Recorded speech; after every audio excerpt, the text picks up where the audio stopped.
حسبنا اللہ نعم الوکیل نعم المولا ونعم النصیر اعوذ باللہ من الشیطان الرجیم بسم اللہ الرحمن الرحیم الحمد للہ الذی جعلنا من المتمسکین بولایت امیر المؤمنین وائمۃ الطاہرین ثم الصلاة والسلام والتحیة والإکرام على النبی المکی المدنی القرشی الہاشمی سید النبیین وخاتم المرسلین مولانا و مولا الثقلین جد الحسنین ابی القاسم محمد اللہم صلی علی محمد آلہ طیبین الطاہرین المعصومین المظلومین المنتجبین المنتخبین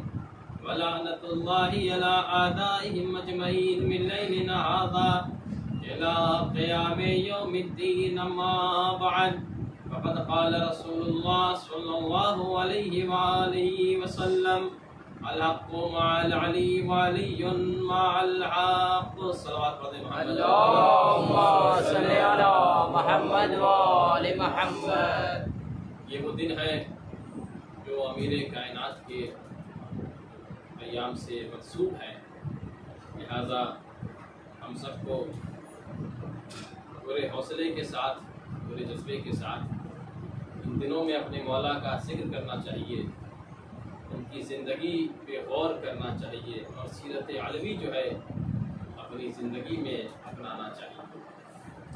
لہذا جتنا آپ ہمارا ساتھ دیں گے ہم بھی آپ کے سامنے کچھ باتیں مولا کائنات کے حوالے سے پیش کریں گے، لیکن اگر آپ بالکل اس طرح سے دیکھیں گے تو ہم ایک سلوات پڑھ کر ہی کر سکتے ہیں۔ سلوات مدد محمد اللہم صلی علی محمد وآل محمد۔ اسے علی کا ذکر ہے کہ جس کا نام سنتے ہی بدن میں توانائی آ جاتی ہے، خون کی روانی بڑھ جاتی ہے۔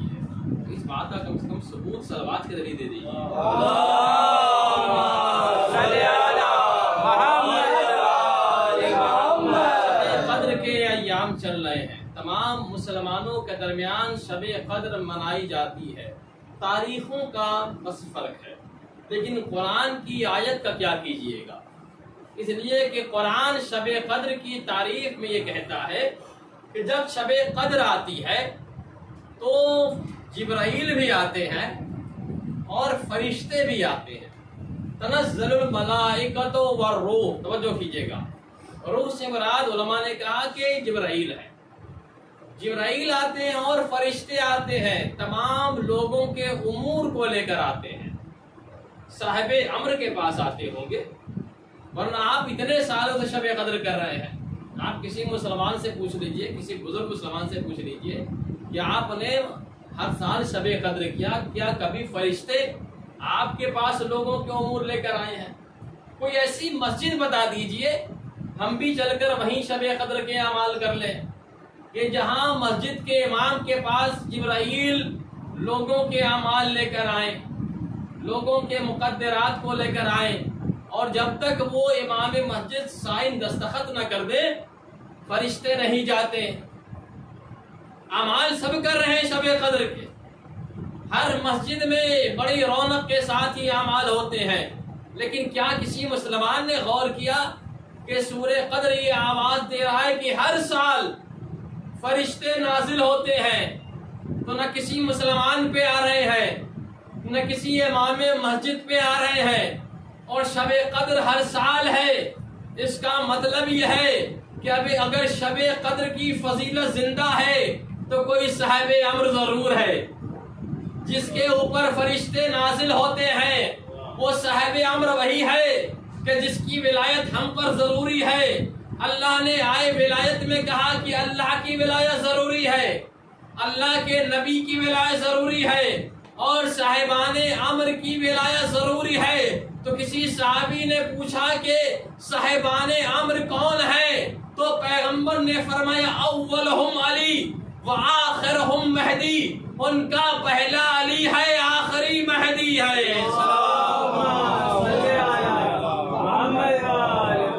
شب قدر کا ہونا اس بات کی دلیل ہے کہ امام زندہ ہے، اور یہ عقیدے ولایت کے بغیر شب قدر کیا کوئی عمل قابل قبول نہیں ہے۔ تبھی پیغمبر کی وہ مشہور حدیث ہے کہ اگر اللہ کسی کو جناب نوح کی عمر عطا کر دے اور وہ اتنے سالوں تک اللہ کی عبادت کرے، 1000 مرتبہ پیدل حج کو جائے، کوہ احد کے برابر سونا اللہ کی راہ میں خرچ کر دے، دن میں روزہ رکھے، رات میں عبادت کرے، اور صفا اور مروہ کے درمیان صحیح کرتا ہوا مارا جائے، اس کے بعد بھی اے علی اگر وہ تمہارا دشمن ہوگا تو وہ جہنم میں جائے گا۔ صلوات پڑھیں۔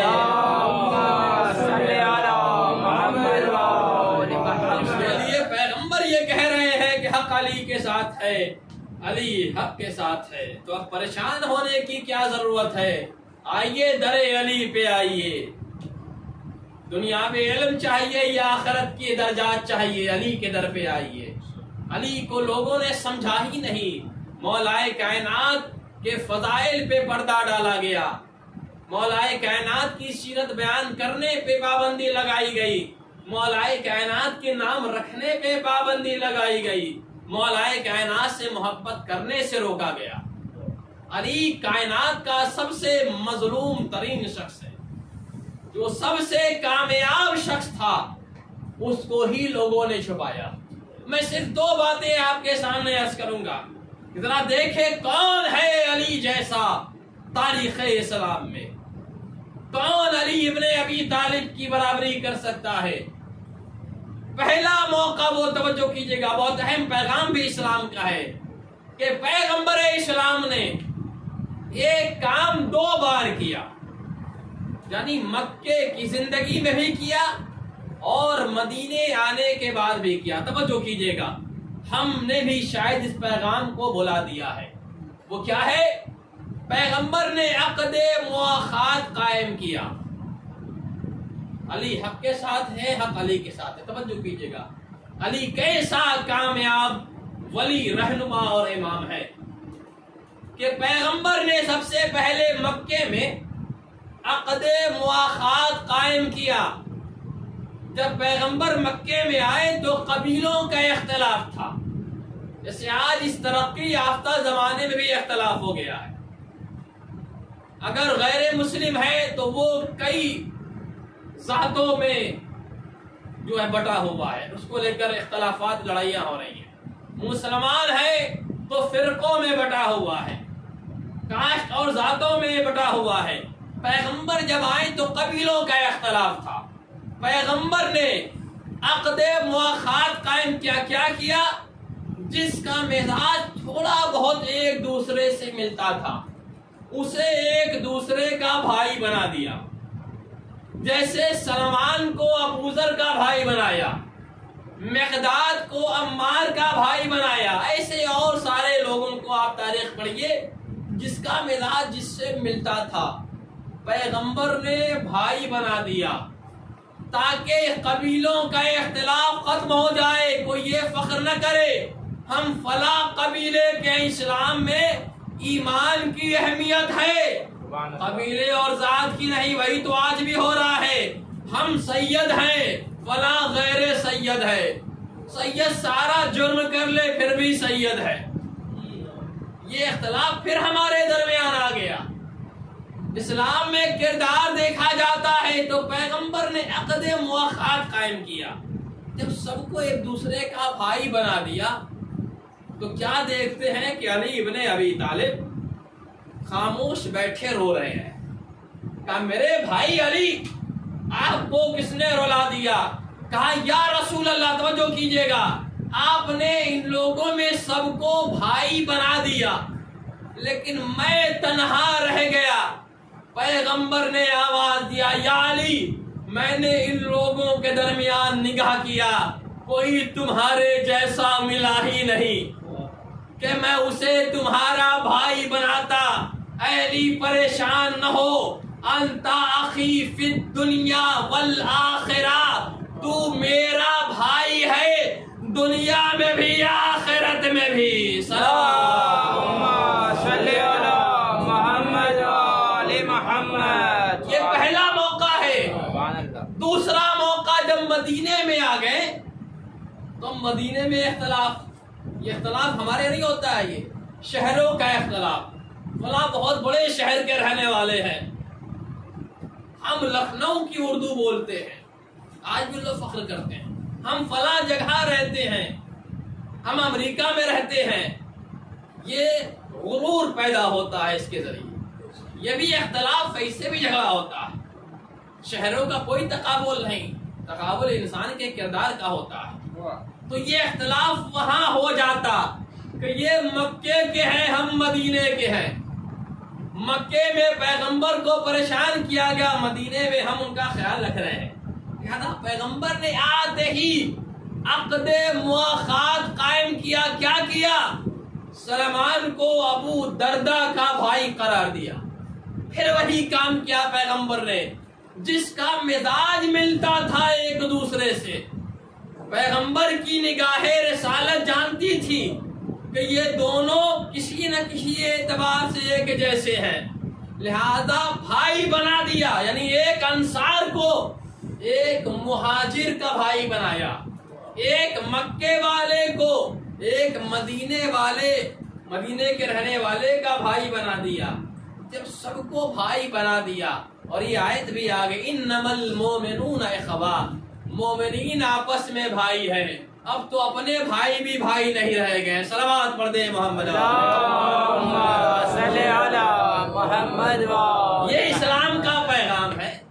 یہ علی ابن ابی طالب کے چاہنے والے ہیں، جہاں رسول اسلام مکے کے رہنے والے کوئی رشتہ داری نہیں، اور ایک انصاری کو ایک مہاجر کا بھائی بنا دیا۔ جب سب کو بنا دیا پھر علی بچ گئے۔ کوئی توجہ چاہتا ہوں، پھر دیکھا کہ علی خاموش بیٹھے ہیں، لیکن انہیں جو بھائی بنایا پیغمبر نے دنیا میں ہی بنایا ہے۔ پیغمبر نے کسی بھی حدیث روایت میں آخرت کی ذمہ داری نہیں لی ہے۔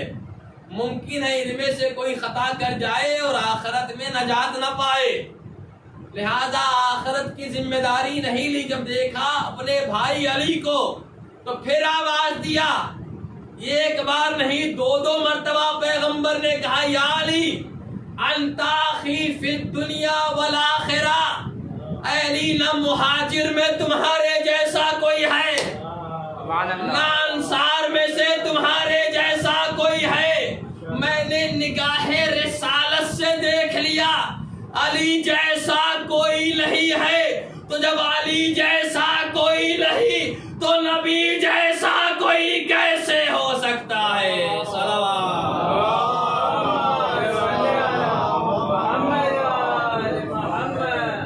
اب تو عقل سے کام لو، اب تو ایمان کے دریچے کھولو کہ جب علی جیسا اصحاب میں کوئی نہیں، کسی صحابی کو حق حاصل نہیں کہ وہ علی کی برابری کرے، علی کا مقابلہ کرے۔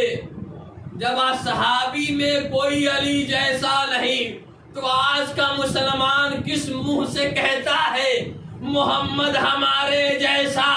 ارے جسے نبی نے ایک بار نہیں 2 بار کہا علی میرے جیسا، تبھی تو بھائی بنایا۔ 2 بار جس نبی نے علی کو اپنے جیسا کہا، ارے اس علی نے تو کبھی نہیں کہا نبی ہمارے بڑے بھائی ہیں، مصطفیٰ ہمارے بڑے بھائی ہیں، یا ہمارے جیسے ہیں، ہمیشہ کہتے رہیں انا عبد من عبید محمد، میں محمد کا غلام ہوں۔ صلوات محمد پیغمبر کو پہچاننا ہے، مصطفیٰ کی عظمت سمجھنی ہے، سیرت النبی سمجھنا ہے، تو علی ابن ابی طالب کی سیرت دیکھیے، جسے نبی خود کہہ رہے ہیں تم میرے جیسے ہو، تم میرے بھائی ہو۔ اس زمانے کے صحابی کو یہ حق حاصل نہیں تھا کہ وہ نبی کو اپنا بھائی کہہ دے، اور آج جمعہ 8 دن کا مسلمان کہتا ہے پیغمبر ہمارے جیسے تھے، ہمارے بڑے بھائی تھے۔ صلوات پڑھ دیں اللہم صلی علی محمد و آل محمد۔ ایک پیغام دیا علی نے کہ اگر کوئی میرے نبی کا مقابلہ کرنا چاہے تو پہلے غلام مصطفیٰ علی کا مقابلہ کر کے دکھائے۔ جب کوئی علی جیسا نہیں ہو سکتا تو نبی جیسا کیسے ہو سکتا؟ دو موقع، بڑا اہم موقع ہے کہ پیغمبر نے علی کو اپنا بھائی قرار دیا، اور دوسرا وہ موقع کہ جو میں نے حدیث پیش کی اس کے لیے اور دلیل مل جائے کہ اب نبی نے آواز دیا حق علی کے ساتھ ہے، علی حق کے ساتھ ہے۔ توجہ کیجئے گا، یہ دوسرا موقع جب فتح مکہ ہوا، فتح مکہ ہونے کے بعد جب اکثریت مسلمان ہو گئی، اسلام مضبوط ہو گیا، جو یہ کہتے ہیں آج بھی کہ زیادہ فضائل علی بیان نہ کیا کیجیے، اس سے انسان مشرک ہونے لگتا ہے، بھٹک جاتا ہے، گمراہ ہو جاتا ہے۔ ارے محافظ توحید کا ذکر ہے، بتوں کے پجاریوں کا ذکر نہیں ہے کہ شرک لازم آئے گا۔ ابھی بھی وقت ہے، اپنے دل و دماغ میں علی کو بٹھا لو، علی سے محبت کر لو، علی کو اپنا امام مان لو، اس لیے کہ جہاں علی ہوتا ہے وہاں شرک نہیں ہوتا، وہاں کفر نہیں ہوتا۔ نبی نے فرمایا علی کی محبت ایمان ہے، علی کی دشمنی ہی کفر و شرک ہے۔ ارے جب تک علی کعبے میں نہیں آئے، کعبے میں بت رکھے تھے، علی کے آنے پر ہی کعبے سے بت ہٹے۔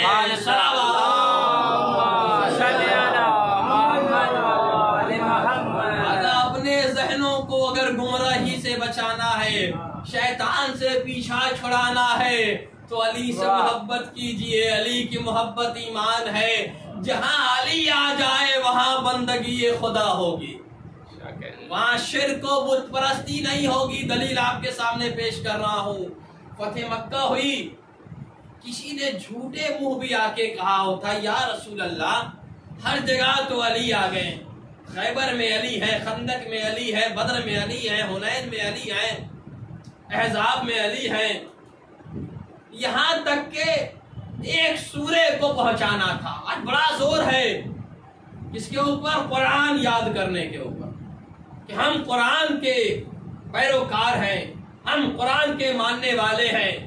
کل صرف ایک سورے کی بات آئی تھی کہ اس سورے کو پہنچا دینا۔ دیکھیے عام حالات میں کوئی خطیب ہو، کوئی عالم دین ہو، تو وہ ہر آدمی کے مزاج سے واقف نہیں ہو سکتا، کتنا دن بھی ان کے درمیان رہ لے، لیکن ان کی ساری خصوصیت کا علم نہیں ہو سکتا، کس کے اندر کتنا کمال پایا جاتا ہے اور کتنے نقائص ہیں۔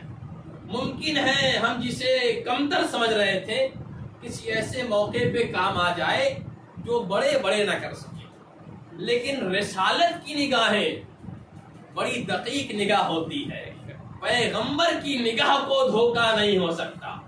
یہ کیا کیا پیغمبر نے؟ جب جانتے ہیں کہ یہ آدمی سورہ برات کی تبلیغ نہیں کر سکتا تو پھر پیغمبر نے کیوں بھیجا؟ اور اسی واپس ہونے کا بدلہ لیا جا رہا ہے کہ اب گروپ بنا کے جا رہے ہیں۔ صلوات پڑھ دے محمد، اللہم صلی علی محمد و آل محمد۔ آپ تو تبلیغ کرنے کے لائق ہی نہیں تھے، پیغمبر کو تو پتا تھا یہ تبلیغ کے لائق نہیں ہے، پھر بھیجا کیوں؟ یہ بھی ایک طریقہ ہے تبرہ کرنے کا، دشمنان علی کی صلاحیت کو بتانے کا۔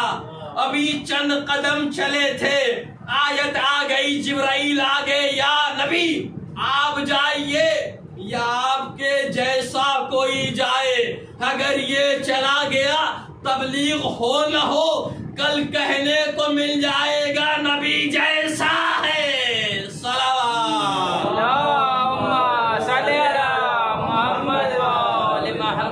بیچ راستے سے بلا لیے گئے، یا رسول اللہ کوئی غلطی ہو گئی، کہا نہیں غلطی کی بات نہیں ہے، اللہ نے یہ پیغام بھیجا ہے میں جاؤں یا میرے جیسا کوئی جائے۔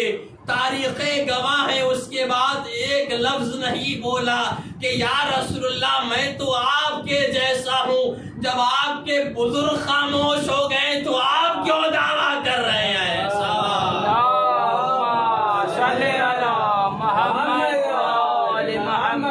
کے بعد کچھ نہیں کہا، سمجھ گئے کہ ہاں اب نبی جیسا صرف علی ہے، اور علی گئے انہوں نے سورہ بلد کی تبلیغ کی، اس لیے کہ علی قاری قرآن حافظ قرآن کے ساتھ ساتھ محافظ قرآن تھے۔ کیا ہوا؟ یہاں پر کسی نے جھوٹے منہ بھی نہیں کہا کہ یا رسول اللہ اب تو مسلمان مضبوط ہو گئے ہیں، حکومت اسلامی آ گئی ہے، ہر جگہ مسلمان ہے، تقریباً سب مسلمان ہو گئے چند لوگوں کے، یہ اچھا موقع ہے، اب نہ لاٹھی کھانے کا ڈر ہے نہ خنجر و شمشیر کی بات ہے، ہمیں موقع دے دیجیے ہم اپنے ہاتھوں سے بتوں کو گرا دیں۔ کسی نے بھی آگے آ کے نہ کہا کہ یا رسول اللہ ہم یہ کام کریں، پیغمبر نے اپنے بھائی علی کو لیا۔ توجہ کیجیے گا، علامہ محدث دہلوی عالم اہل سنت نقل کرتے ہیں کہ پیغمبر علی کو لے کر کعبے کے اندر چلے، اور آنے کے بعد جو چھوٹے چھوٹے بت تھے، کسی کو مولائے کائنات گراتے تھے، کسی کو رسول اسلام اپنے عصا سے اپنی چھڑی سے گراتے تھے۔ ایک سب سے بڑا بت تھا جو ان بتوں کا سردار بنایا جا چکا تھا، چونکہ اب ان کی خدائی ختم ہو چکی تھی۔ جن لوگوں نے انہیں خدا بنایا تھا وہ یا تو مسلمان ہو گئے تھے یا مکہ چھوڑ کر چلے گئے تھے۔ سب سے بڑا بت جس کا نام ہوبل تھا وہ سب سے اونچائی پہ بیٹھا تھا۔ مولا کائنات نے کہا یا رسول اللہ یہ آخری بت بچا ہے، اسے گرا دیا جائے تو کعبے سے بتوں کا صفایا ہو جائے گا۔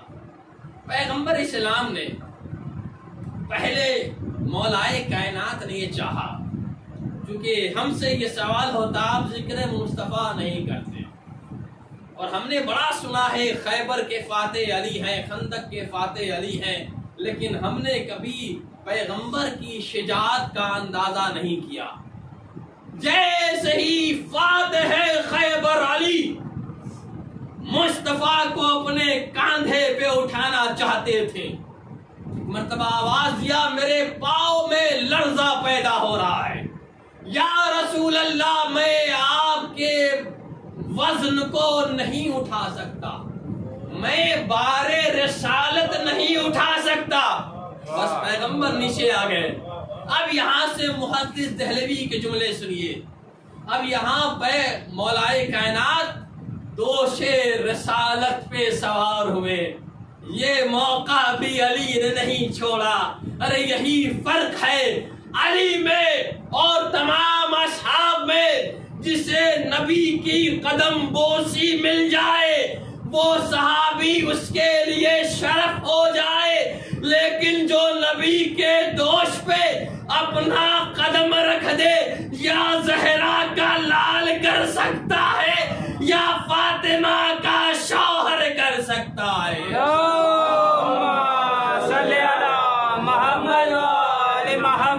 شرف کسی اور کو نصیب نہیں، تمام لوگوں کی حیثیت یہی ہے کہ نبی کی قدم بوسی کر لے۔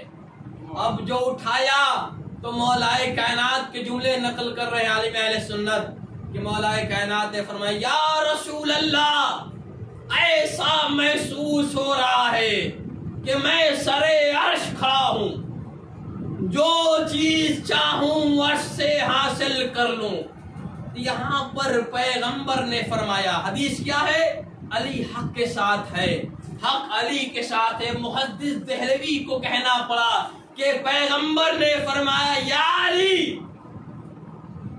پیغمبر فرماتے اے علی انتا، اے علی تو بارے حق میں کشی کارے حق میں کنی ومن بارے حق میں کشم، اے علی تو کارے حق کر رہا ہے، حق کا کام کر رہا ہے، اور میں حق کا وزن اٹھائے ہوئے ہوں۔ صلوات صلی علی محمد وآل محمد۔ کرنے واضح کر دیا کہ حق علی ہے۔ فرماتے ہیں کہ تو حق کا کام کر رہا ہے اور میں حق کو اٹھائے ہوئے ہوں۔ اس طرح سے علی ابن ابی طالب نے بتوں کے سب سے بڑے سردار جو بنائے گئے تھے حبل کو گرا دیا، اور خانے کعبہ سے اور مکے سے بتوں کا صفایا کر کے بتا دیا کہ اگر توحید مضبوط کرنی ہو، اگر اللہ کے قریب ہونا ہو، تو نبی کی رسالت کے ساتھ ساتھ علی کی ولایت کا اعلان کرو گے۔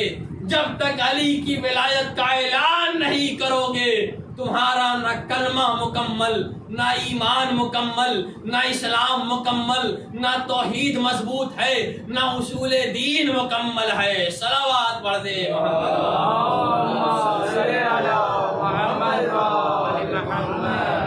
ایسے فضائل ہیں علی ابن ابی طالب کے۔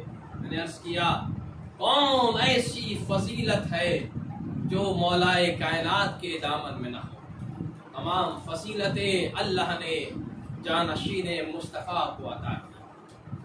ایسا علی جو سخاوت میں بے مثال ہے، امانت میں بے مثال ہے، علی علم میں بے مثال ہے، علی شجاعت اور صبر میں بے مثال ہے۔ وہ علی جو فاتح خیبر ہے، اس کے صبر کا عالم یہ ہے کہ جن لوگوں نے کبھی بھی میدان کارزار میں شجاعت نہ دکھائی ہو، وہ مولائے کائنات کے گردن میں رسی باندھے، یہ علی کے صبر کا مظاہرہ ہے۔ ہاں عزیزو، ماہ مبارک رمضان ہے، علی ابن ابی طالب کی زندگی کا آخری رمضان ہے، جمعے کا دن ہے، اور مولائے کائنات خطبہ ارشاد فرما رہے ہیں۔ ایک مرتبہ آواز دیا بیٹا حسن مجتبی۔ آپ نے کبھی غور کیا کہ جس کے اتنے بیٹے موجود ہوں، جس کے اتنے چاہنے والے موجود ہوں، جس کی حکومت ہو کوفے میں، کیسے کوئی اتنی آسانی سے اس کے سر پہ ضربت مار دے؟ 13 رمضان ہے۔ علی ابن ابی طالب نے مسجد میں اپنے بیٹا حسن سے پوچھا بیٹا یہ بتاؤ آج راہ رمضان کی کتنی تاریخ ہے؟ امام حسن نے کہا بابا 13 رمضان ہے۔ فوراً متوجہ ہوئے چھوٹے شہزادے کی طرف اور کہا بیٹا حسین تم بتاؤ ماہ رمضان میں کتنے دن باقی رہ گئے؟ امام حسین نے فرمایا کہ 17 دن باقی رہ گئے بابا۔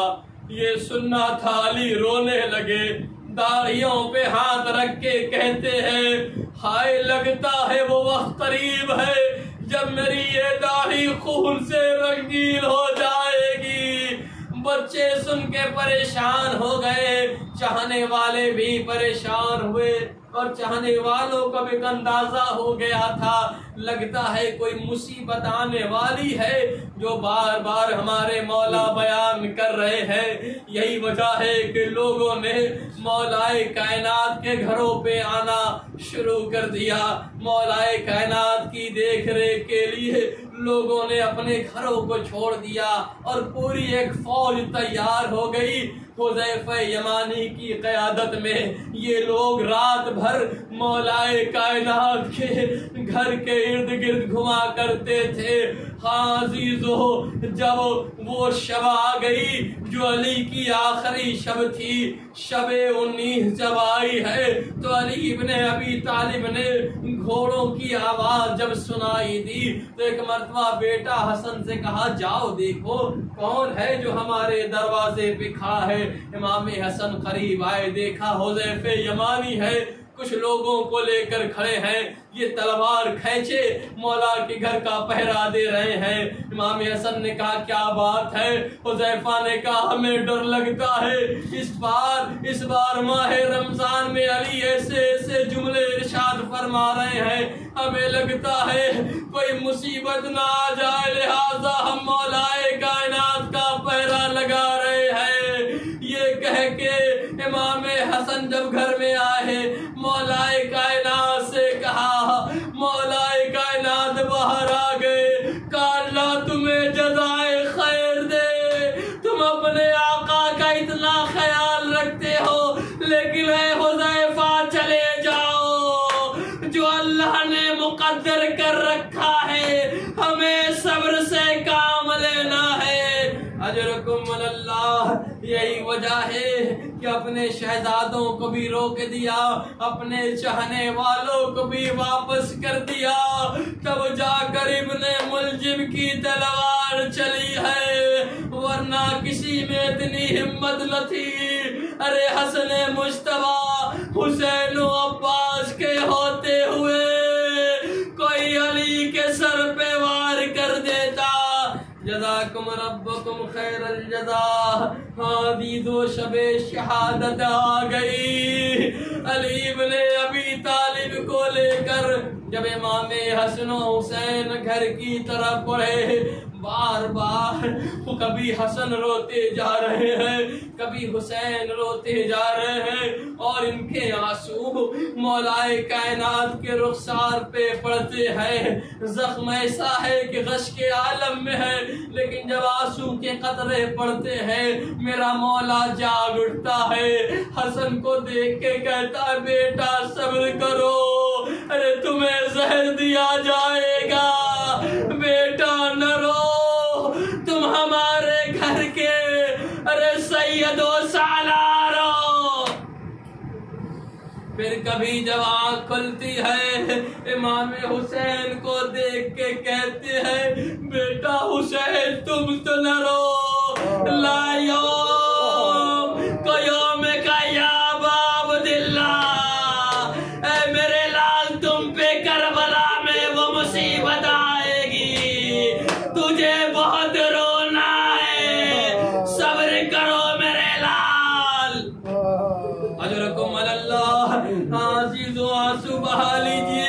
ایک جملہ یاد آتا ہے عزیزو، بڑا روئیے گا، تصور کیجئے گا، وہ فاطمہ زہرا جس نے ایک بار علی کے چہرے پہ پیشانی کے آثار دیکھے تھے تو پوچھ لیا تھا یا علی کیا بات ہے، میں نے سنا ہے مدینے کے لوگ آپ کو سلام نہیں کرتے، اور دوسری مرتبہ جب گلے میں رسی دیکھا تو سر کے بالوں کو کھولنا چاہتی تھی، ہائے سیدہ زہرا آج ہوتی اور علی کے سر کو دو حصوں میں بٹا کیسے دیکھتی۔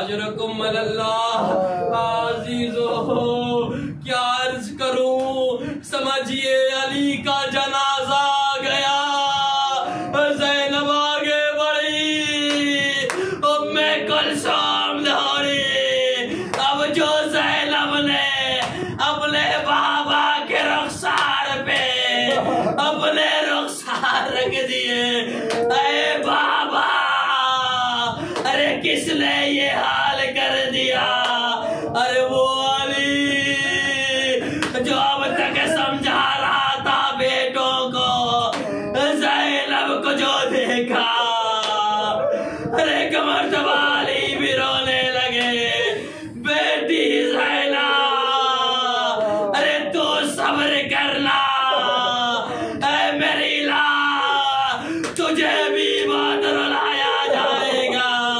اجرکم اللہ، عزیزو بس میں نے مجلس تمام کر دی۔ ارے کیا وجہ تھی، علی کو زینب سے کتنی محبت تھی، زینب کو تسلی نہیں دیا، اب تک جو علی خود بھی صبر کر رہے تھے، حسن و حسین کو سمجھا رہے تھے، وہ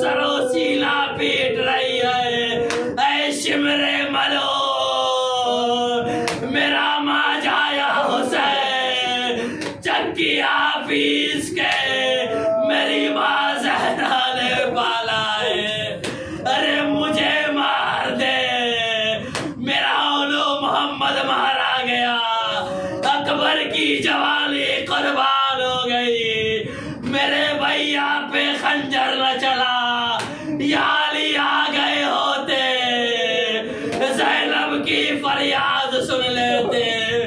زینب روتی ہوئی خیمے تک نہ پہنچی تھی، آواز آئی الا ذبح الحسین بکرب بلا، انا للہ و انا الیہ راجعون۔ اللہم لن قتلت امیر المؤمنین